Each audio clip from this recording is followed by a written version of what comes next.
sort of downplayed what happened that day. Do you?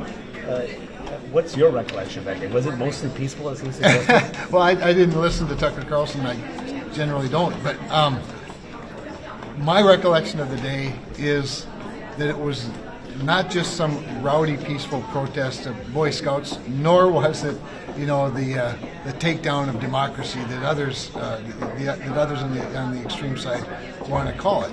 I think people that participated in it should be held to account. I think people that led it should be especially held to account. I think that breaking through glass windows and doors to get into the United States Capitol against the orders of police is a crime. I think particularly when you come into the chambers, when you start opening members' desks, when you stand up in their balcony, to somehow put that in the same category as a permitted peaceful protest is just a lie, and I think it doesn't do any good for the narrative. I think we need to have a more serious discussion about what it was, what it is, and we ought to be moving forward more than. Do you think the speaker made a mistake to give it to Tucker Carlson?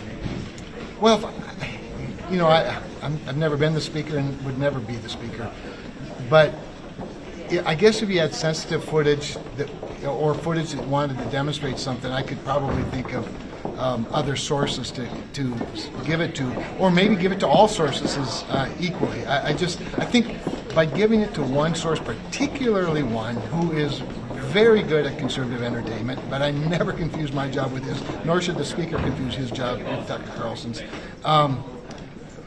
The best thing to do is to give it to every source at the same time and let everybody go through it and play it in its entirety if you want. I think the best thing would be for the entire American public to be able to see it if they choose to and look at it in its entire context, and then avoid the political opinions versus just looking at the facts. Senator, clear. Last night and downplaying the January 6th attack.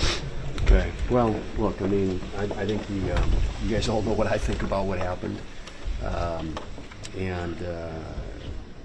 look, I assume at some point all that footage is going to be out there in circulation, so everybody can make their own determinations. What do you think that happened that day? Well, I mean, I think it was, it was an attack on the Capitol. I mean, you said it was not an insurrection. Was it an insurrection in your view? Well, I don't know how you want to describe it. All I know is that there were a lot of people in the Capitol at the time who I think were scared for their lives. So you can, however you want to describe it, but it was an attack on the Capitol. Was it a mistake by the speaker to give Tucker Carlson this footage, given that he's downplayed this attack for so long? In the same way that Kenosha people, I remember vividly a picture on some news outlets that when we were seeing all the devastation in Kenosha, there was a building burning. I think it was a church, and the headline was mostly peaceful protest. Both of those were inexcusable, and they should be called out for what they are. Do you think that McCarthy should have given Tucker Carlson this footage? That's Leader McCarthy's choice. I don't know the scope of what he shared, but I think picking out some things, I was here. I was down there.